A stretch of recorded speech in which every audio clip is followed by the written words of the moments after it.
Hello guys, ये देखो ये क्या है। ये क्या है? ये $100 है ना, ये $100 है। ये $100 है, ठीक है।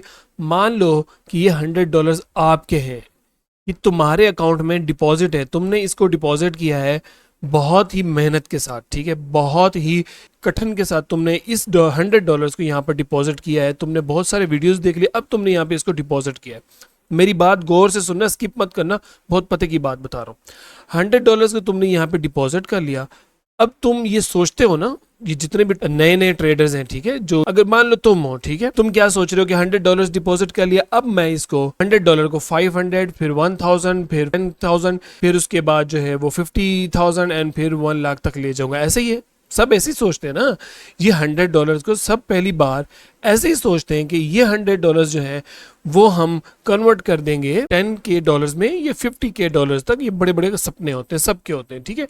लेकिन सच क्या है मैं आपको बताऊं। सच है कि इससे पैसा बन सकता है कि नहीं बन सकता, ये मैं आपको बताने लगा। पैसा तो जरूर बन सकता है, ठीक है, लेकिन अब आपने इसको डिपॉजिट किया है, पहली बार इसको डिपॉजिट किया है, तो मेरी बात ये सुन लो कि तुम ये गंवाने वाले हो। आप ये सारा लॉस करोगे।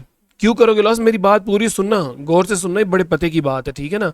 मैं ऐसे वीडियो नहीं बनाता फिर ये ना कहना कि मुझे बात समझ नहीं आई। अभी देखो, $100 तुमने यहाँ पे डिपॉजिट कर लिया, तुम्हारे लिए कोई स्ट्रेटजी मैटर नहीं करती, तुम्हारे लिए कोई प्लान मैटर नहीं करता, तुम्हारे लिए सिर्फ एक चीज मैटर करती है।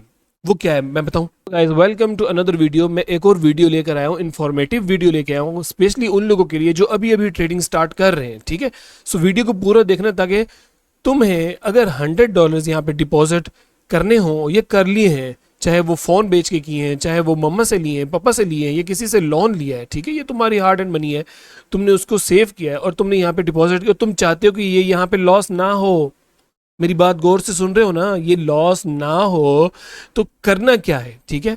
सो प्रॉब्लम कहाँ पर आती है? जो जितने भी नए ट्रेडर्स होते हैं उनके लिए प्रॉब्लम ये होती है कि उनका माइंडसेट ठीक नहीं होता, उनका माइंडसेट ही खराब है। माइंडसेट में क्या क्या चीजें आती है मैं आपको बताता हूँ। अगर तुम चाहते हो कि तुम्हारे पास छोटा सा एक अकाउंट है, ठीक है, और तुम उसको ग्रो करना चाह रहे हो, चाहे वो $10 भी हो सकते हैं, मैंने $10 वाली भी वीडियो डाली हुई है, $10 भी हो सकते हैं तुम्हारे पास, या $100, लेकिन हम बेसिक $100 लेकर चलते हैं, ठीक है। तुम इसको 1000 तक भी ले जा सकते हो, ठीक है, कुछ दिनों में। लेकिन उसके लिए जरूरी है कि माइंडसेट तुम्हारा स्ट्रांग होना चाहिए। माइंडसेट क्या होता है मैं भी बताता हूँ। तो प्रॉब्लम ये है कि जो बिगिनर होता है, जो नया नया ट्रेडर होता है, वो आके सबसे बड़ी बड़ी जो मिस्टेक्स करता है वो 5 से 6 मिस्टेक्स है, ठीक है। वो 5 से 6 मिस्टेक्स कौन सी है ये देखो। सो जो मैंने नोटिस किया है, जो जो गलती मैं करता था वो ये है कि हम बिग लॉट साइज ले लेते हैं, ठीक है। हमारा बड़ा लॉट साइज होता है सिर्फ इसीलिए कि हमारा पैसा ज्यादा से ज्यादा बने। सो सोचने वाली बात है कि जब तुम्हारे पास $10 है या $50 है, इवन के $100 भी है, तो तुम बड़ा लॉट साइज लेने का मतलब समझ रहे हो क्या है? कि तुम एक बार विन करोगे या 2 बार विन करोगे, शायद वो भी ना करो, लेकिन अल्टीमेट क्या होगा? जब तुम्हारा बड़ा लॉट साइज होगा तो तुम्हारा रिस्क मैनेजमेंट जो है ना वो खराब हो जाएगा, ठीक है। अब बड़े लॉट साइज से फायदा तो है, लेकिन नुकसान सबसे पहले है।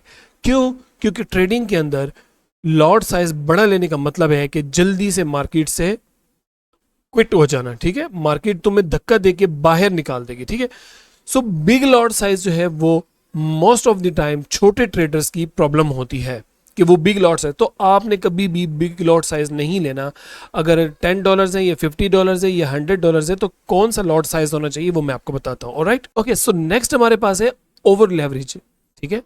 लेवरेज बहुत ज्यादा ले लेते हैं। कुछ अकाउंट्स ऐसे होते हैं, जैसे अगर कोई क्रिप्टो कर रहा है, बाइनांस में कर रहा है, या कुकॉइन पे कर रहा है, या किसी और एक्सचेंज पे कर रहा है, तो वहां पर लेवरेज मैटर करती है। लेकिन अगर फॉरेक्स कर रहे हो, एक्सनेक्स कर रहे हो, या फिर एक्सएम कर रहे हो, या फिर कोई वेंटेज कर रहे हो, तो उसमें क्या होता है, उसमें लेवरेज किसी हद तक मैटर करती है। लेकिन अगर लेवरेज वहां पर सेट कर ली जाए तो उसका बेनिफिट ये होगा कि तुम्हारे अकाउंट में अगर छोटी अमाउंट है तो तुम लॉट साइज बड़ा नहीं ले पाओगे, ठीक है। लेकिन लेवरेज भी एक बहुत बड़ी प्रॉब्लम होती है कि जितना भी छोटा ट्रेडर है वो आते साथ ही बड़ी लेवरेज लेते हैं। जाहिर सी बात है, जब छोटा सा मूव होगा तो बड़ा लॉस होगा। तो जब बड़ा लॉस होगा तो ऑलरेडी तुम्हारा अकाउंट तो छोटा है, छोटे साइज का तुम्हारा अकाउंट है, ठीक है, तो मार्जिन तुम्हारे पास कम होगा, ठीक है। तो हमेशा के लिए लेवरेज जो है वो आते साथ ही आपने बड़ी नहीं रखनी, ठीक है।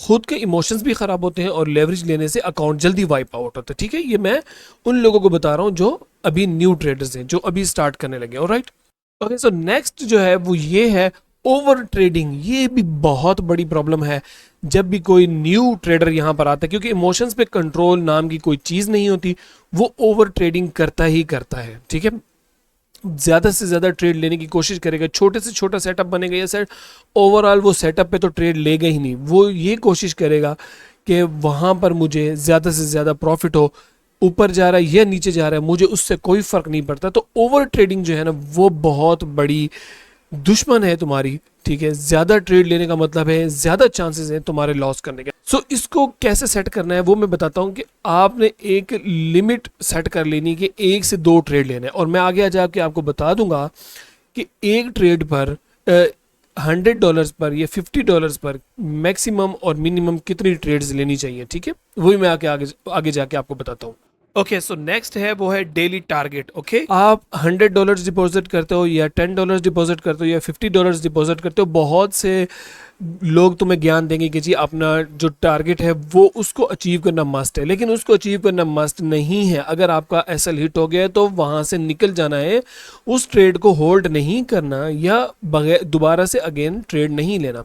अगर डेली टारगेट तुमने सेट किया है कि जी मुझे $20 या $50 चाहिए तो तुम्हारा सेटअप नहीं बन रहा, एक एसएल हो रहा है, 2 एसएल हो रहा है, तो बार बार ट्रेड नहीं लेना। ठीक है, अगर तुम्हारा एक एसएल आ गया है, ये 2 एसएल आ गया है, तो तुम ये डेली टारगेट को भूल जाओगे। ठीक है, तो तुम मुझे कोई डेली टारगेट नहीं चाहना है, नहीं लेना है। ठीक है, तुम उसको स्किप कर दोगे और नेक्स्ट डे अच्छे सेटअप का वेट करोगे, और वो कैसे सेटअप कैसे बनता है उसके लिए भी मैं एक वीडियो बना रहा हूँ। ठीक है, वो भी आप देख लेना। बहुत से लोग, मैं इतना हैरान होता हूँ, बहुत से लोग तो $10 $50 या $100 डिपॉजिट करके ये बैठते हैं सोच के कि ये $100 को $200 अभी के अभी करना है, अभी के अभी इसको प्रॉफिट चाहिए। ठीक है, तो ये जो माइंड सेट है ना वो बहुत बुरा है, इस चीज़ को जो है ना वो ठीक करने की ज़रूरत है, और इस पे शुरू में आपने काबू पाना है, और कैसे पाना है वो भी मैं आपको बता दूंगा वीडियो में। सो नेक्स्ट बड़ी जो प्रॉब्लम है वो है फियर और ग्रीड। ठीक है, होता क्या है, तुमने मान लो कोई स्ट्रेटेजी सीख ली, ये तुम्हें किसी ने कुछ बता दिया कि जी इतना टारगेट रखना है डेली का और इतना प्रॉफिट लेना है और मार्केट से निकल जाना है। तो फिर ये होता है कि जब तुमने ट्रेड ले लिया, ठीक है, अब ट्रेड के हिसाब से, तुम्हारी स्ट्रेटेजी के हिसाब से, ये तुम्हारे सेटअप के हिसाब से, ठीक है, न्यू के लिए तो स्ट्रेटेजी वर्क नहीं करेगी, तुम्हारे सेटअप के हिसाब से अगर तुम देख रहे हो कि ट्रेड मेरी डायरेक्शन में जा रहा है, वहां पर प्रॉफिट हो रहा है, तुम ये देख रहे हो, ठीक है, तुम्हारा टारगेट $20 का था, ठीक है, $10 पे आके तुम क्या करते हो, तुम मार्केट से एग्जिट ले लेते हो। ठीक है, ट्रेड क्लोज कर देते हो इस डर के साथ कि तुम्हारा ट्रेड जो है वो लॉस में ना चला जाए या तुम कॉस्ट ना निकल जाओ। ठीक है, तो तुम्हारे अंदर डर पैदा हो जाता है और तुम ट्रेड को क्लोज कर देते हो, और होता क्या है, मार्केट वहीं से और तुम्हारी डायरेक्शन में जाना स्टार्ट कर देता है। तो एक तो ये कंडीशन होगी, दूसरी कंडीशन ये होगी कि तुम लॉस में ऑलरेडी चल रहे हो, तुम्हारी ट्रेड जो है वो लॉस में जा रही है, और तुम्हारे अंदर एक डर पैदा हो जाता है कि मुझे ये $10 का लॉस नहीं लेना, मेरे पास $90 रह जाएंगे, और इस $10 को बचाने के लिए फिर तुम्हें जकड़ लेता है, तुम्हें कंट्रोल कर लेता है, और तुम उस देखते देखते उस लॉस को, $10 के लॉस को 20 30 50 इवन के पूरा अकाउंट तुम्हारा वॉश हो जाता है। ठीक है, और जो ग्रीड है, ग्रीड में भी सेम यही चीज़ें काम करती हैं। जब तुम्हें देख ले हो, तो जब तुम देख रहे हो कि तुम्हारा अकाउंट जो है वो $100 से $120 हो गया, $20 तुम्हें यहाँ पर प्रॉफिट आ रहे हैं, फिर भी तुम क्या करते हो, ट्रेड क्लोज करने के बजाय तुम मजीद वेट करते हो। ठीक है, और वेट करते हो कि मुझे $30 चाहिए, मुझे $40 चाहिए, और क्या होता है, अल्टीमेट तुम्हें वो $20 मिल जाता है या $30 मिल जाता है, तुम ट्रेड को क्लोज करते हो। अब तुम्हारा माइंड सेट नेक्स्ट भी वही बन जाता है कि अब भी मुझे ऐसा ही होगा। जब तुम नेक्स्ट ट्रेड लेते हो तो ट्रेड जो है वो तुम्हारे डायरेक्शन में जाने लगता है और तुम्हारे टारगेट को वो ऑलमोस्ट हिट कर चुका होता है, लेकिन तुम ट्रेड क्लोज नहीं करते कि लास्ट टाइम भी मुझे ऐसा हुआ था, $30 $40 मिला था, अब भी मिलेगा, लेकिन मार्केट वहाँ से रिवर्स होना, most of the time market वहाँ से रिवर्स हो जाता है। ठीक है, और एक और ग्रीड की ये भी डेफिनेशन है कि तुम क्या करते हो, 0 पॉइंट मान लो 0.01 का तुम्हें लॉट साइज लेना है, लेकिन तुम क्या करते हो, तुम लेते हो वहां पर 0.4 5 या 6 का बड़ा लॉट साइज लेते हो, लालच में आके, ग्रीड में आके कि मुझे ज्यादा से ज्यादा पैसा बनाना है। ग्रीड इमोशंस तुम्हारे अंदर ट्रिगर करेगा या फिर तुम्हारे अंदर ट्रिगर करेगा, तो तुम्हारा लॉस होगा, पक्का है, तय। तो इससे कैसे बचना है वो भी मैं आपको बताऊंगा कि इससे हम कैसे बच सकते हैं। ठीक है, तो मोटा मोटी ये है, जब तुम्हारा टारगेट जहां पर सेट हो जाए, जब तुम्हें जितना प्रॉफिट तुमने माइंडसेट बनाया है, एक टारगेट सेट किया है और डायरेक्शन उसी तरफ है मार्केट की, वहां पर प्रॉफिट हो रहा है तुम्हें, तो तुम्हें वहां से ट्रेड क्लोज करना है और निकलना है, अपने सिस्टम को बंद करना है। समझ आ रही है मेरी बात? फिर भी ऐसा है कि अगर तुम्हें वहां पर लॉस हो रहा है तो अपने सिस्टम को बंद करना है भाई, निकलना है वहां से, ठीक है। और या फिर अगर तुम्हें प्रॉफिट की तरफ ट्रेड जा रहा है और तुम्हारा टारगेट जो है वो अभी अचीव नहीं हुआ और कुछ पिप्स वहां पर रह गए, तो तुम्हें होल्ड करना है, अपने टारगेट को अचीव करना है, ठीक है। तो ये सारी चीजें जो है वो इमोशंस के साथ रिलेट करती हैं। ये इमोशंस जब तक कंट्रोल नहीं होंगे, माइंडसेट जब तक डेवलप नहीं होगा, तो जो छोटा ट्रेडर है, जो अभी तुम आए हो, तुम कभी भी प्रॉफिटेबल नहीं बन सकते, ठीक है। सो नेक्स्ट क्या है? सो नेक्स्ट है रिवेंज ट्रेडिंग, ठीक है। ये बहुत खतरनाक है, बहुत खतरनाक है। जितना भी छोटा यूजर है, ट्रेडर है, वो जब भी मार्केट में आता है तो मोस्ट ऑफ द टाइम वो इसका तो शिकार जरूर होता है।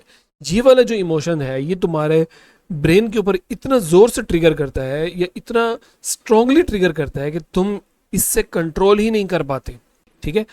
तुम्हें गुस्सा आने लगता है। तुम्हारा टारगेट था 1:1 का, तुम्हें $10 लॉस करना था या $10 प्रॉफिट करना था। जो अगर लॉस होता है तो तुम कहते हो चलो मैं 20 एक और ट्रेड ले लेता हूँ और जो है मैं $20 का लॉस दे दूंगा। जब $20 लॉस होता है तो तुम कहते हो कि मार्केट होती कौन है?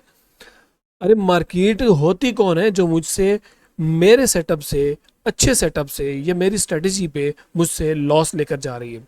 मार्केट से तुम फाइट करते हो और तुम क्या करते हो कि तुम या लॉट साइज बड़ा करते हो, लेवरेज बड़ी लेते हो, या अपना ट्रेड क्लोज नहीं करते और मार्केट के अगेंस्ट तुम ट्रेड करना स्टार्ट करते हो, मार्केट के साथ फाइट करते हो।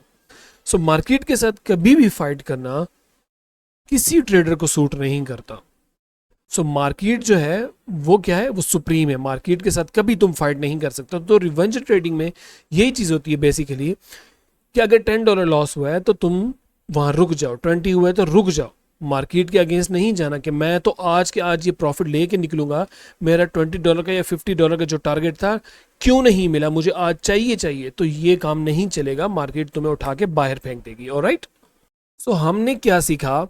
ओवर लेवरेज बिल्कुल नहीं लेनी, लॉट साइज लिमिटेड रखना है और कितना होना चाहिए वो भी मैं बताता हूँ, ठीक है। रिवेंज ट्रेडिंग तो बिल्कुल नहीं करनी, ठीक है, ये तो तुम्हारा दुश्मन है, ठीक है। और उसके बाद फियर एंड ग्रीड आ जाता है। अपने रूल्स के हिसाब के साथ चलना है, ठीक है। और तुम मुझसे पूछ सकते हो कि कैसे चलना है, क्या करना है, प्लानिंग क्या होनी चाहिए। वो प्लानिंग की मैं तुम्हें एक वीडियो बना दूंगा, ठीक है। और डेली जो टारगेट है ये, अगर टारगेट तुम्हें नहीं आ रहा तो मार्केट से तुमने फाइट नहीं करना, मार्केट से तुमने लेने की कोशिश नहीं करनी।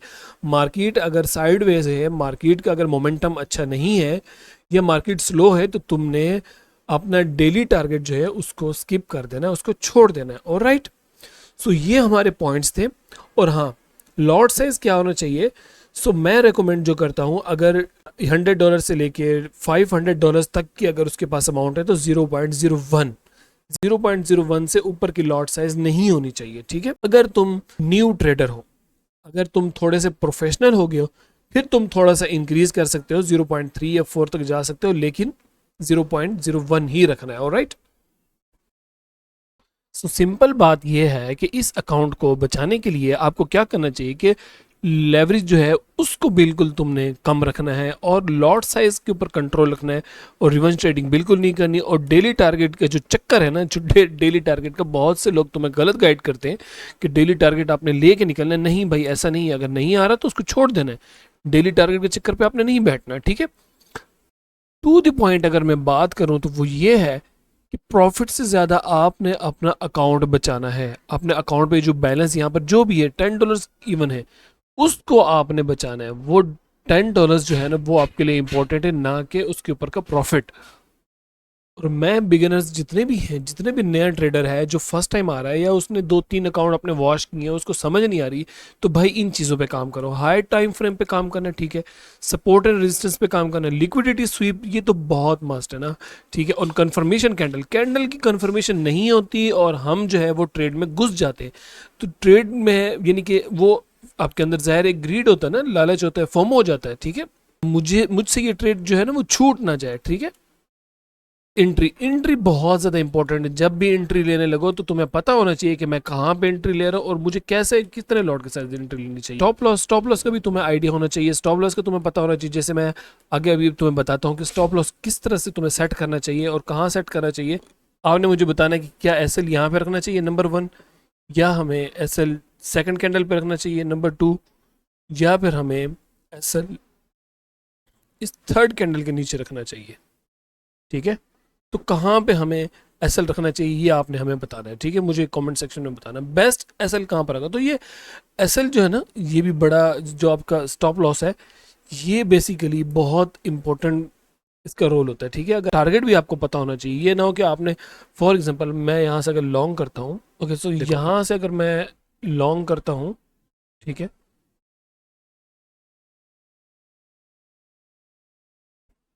और अपना जो टीपी है, टारगेट जो अपना है, ठीक है, अब यहाँ पे बेस्ट होगा, यहाँ बेस्ट होगा, या फिर यहाँ पे बेस्ट होगा। ठीक है, सो ये भी आपको पता होना चाहिए कि भाई मार्केट कहाँ से रिवर्स हो सकती है।